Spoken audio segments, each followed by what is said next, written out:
18 के digital platform पर आपका स्वागत है। मैं हूं प्रिया सिंह। काठमांडू की ऐसी तस्वीरें, ऐसा मंजर, ऐसा कोहराम कि पब्लिक के टारगेट पर आ गई है पूरी सरकार। राष्ट्रपति का इस्तीफा, प्रधानमंत्री का इस्तीफा, उनकी पूरी सरकार का इस्तीफा और फिर सब कुछ सेना ने टेक ओवर कर लिया। लेकिन इससे पहले 24 घंटे के अंदर क्या हुआ? नेपाल पूरी दुनिया को दिख रहा है। 8 सितंबर को काठमांडू में प्रदर्शन शुरू हुआ। 15 से 20 हजार नौजवान काठमांडू के सेंटर में जमा हुए। इस दौरान पुलिस से झड़प भी हुई और इसमें 22 लोगों की फायरिंग से मौत हो गई।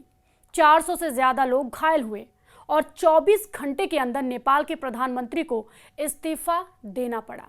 24 घंटे के अंदर पब्लिक ने नेपाल की सरकार का तख्ता पलट कर दिया। नेपाल की संसद को जला दिया गया। लोग नेपाल के संसद भवन में घुसे और उसे आग के हवाले कर दिया गया। नेपाल में सड़क से लेकर संसद तक वो गुस्सा फूटा जो लंबे वक्त तक दबाया गया था।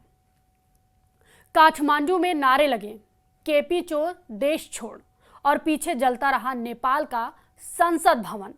पूरी दुनिया और खासकर दक्षिण एशिया के लिए ये तस्वीरें बहुत हैरान करने वाली हैं, क्योंकि नेपाल में प्रधानमंत्री के इस्तीफे, राष्ट्रपति के इस्तीफे और जलती संसद से पहले क्या क्या हो चुका है, इससे फ्लैशबैक में जाने की जरूरत है। 1 फरवरी 2021 म्यांमार में सेना ने आंग सान सू की गिरफ्तार करके सत्ता पर कब्जा कर लिया था उन्हें। 15 अगस्त 2021 अफगानिस्तान, तालिबान ने अशरफ गनी सरकार का तख्ता पलट कर दिया था।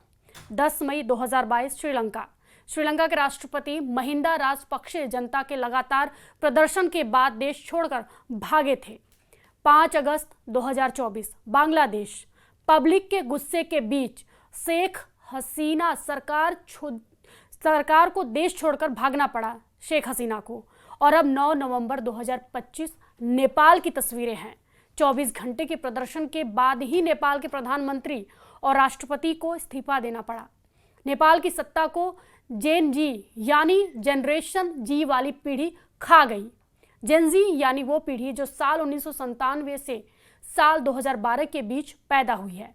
इस पीढ़ी में 13 साल से 28 साल तक के लोग आते हैं जो डिजिटल दौर में पली बढ़ी है।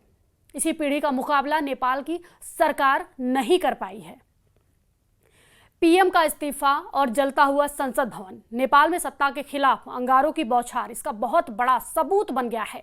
नेपाल की राजधानी काठमांडू में 3 बहुत ही खास इमारतों पर प्रदर्शनकारियों ने कब्जा कर लिया। इसमें संसद भवन के अलावा सिंह दरबार है, जहां मंत्रियों के दफ्तर हैं।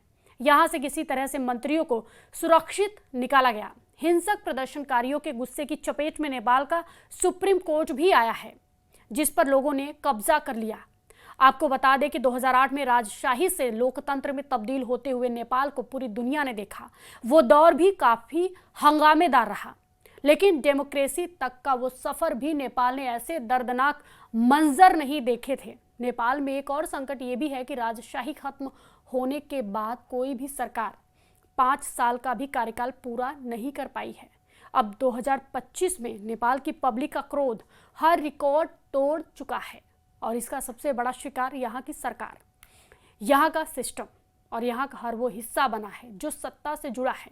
नेपाल में प्रधानमंत्री ओली के निजी आवास को भी जला दिया गया। ये तस्वीर बता रही है कि नेताओं पर नेपाल का गुस्सा कैसे फूटा है। नेपाल में राष्ट्रपति के निजी आवास को भी पब्लिक ने जला डाला।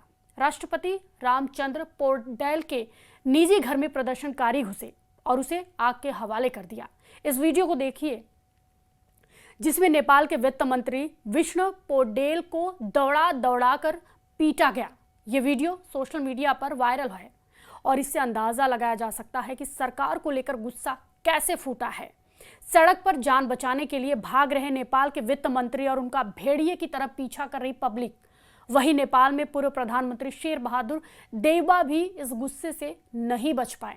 घायल हालात में उनका वीडियो वायरल हो रहा है। उन्हें प्रदर्शनकारियों ने घर में घुसकर पीटा है। उनकी पत्नी आरजू राणा भी घायल हैं।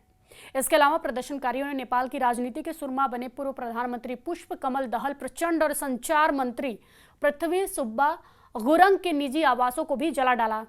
नेपाल में ऐसी आगजनी पहले कभी आपने नहीं देखी होगी।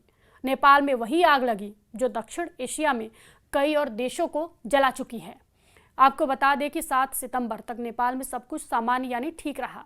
सामान्यतः सबकी रोजमर्रा की जिंदगी जो थी वो सामान्य चल रही थी, लेकिन 8 अक्टूबर को अचानक काठमांडू की सड़कों पर पब्लिक जमा होने लगी और 9 सितंबर का दिन नेपाल के इतिहास में सबसे निर्णायक पल के तौर में दर्ज हो चुका है, क्योंकि नेपाल की सरकार का उस गुस्से ने तख्ता पलट कर दिया है। महज 24 घंटे यानी 24 आवर्स पहले अचानक उबाल खाया और फिर नेपाल का पूरा सिस्टम उन 20 से 25 हजार लोगों को काबू करने में फेल हो गया जो काठमांडू में प्रदर्शन कर रहे थे।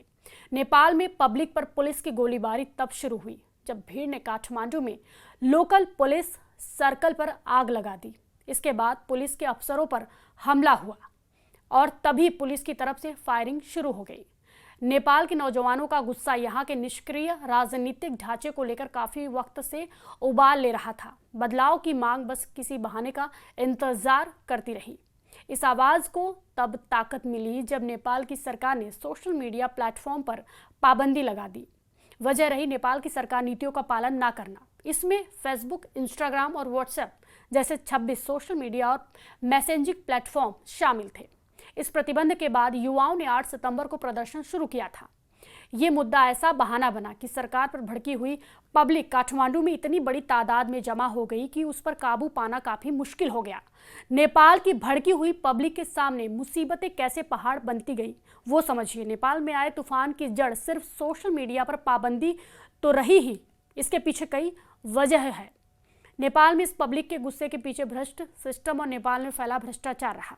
नेपाल की बदहाल अर्थव्यवस्था, इकोनॉमिक्स जिसे कहते हैं, और नेपाल में बढ़ती रोजगारी या कह सकते बेरोजगारी से गुस्से की वजह बनी। नेपाल में बढ़ते भाई भतीजावाद को लेकर यह गुस्सा और तेज होता गया।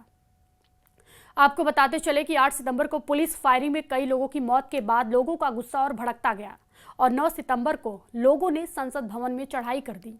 उन्होंने न सिर्फ संसद में आग लगाई बल्कि प्रधानमंत्री और राष्ट्रपति का निजी घर भी जला डाला। नेपाल में प्रदर्शनकारियों ने गृह मंत्री रमेश लेखक का घर भी जलाया क्योंकि उन्हीं के ऑर्डर पर प्रदर्शनकारियों पर गोली चलाने की खबर आई थी।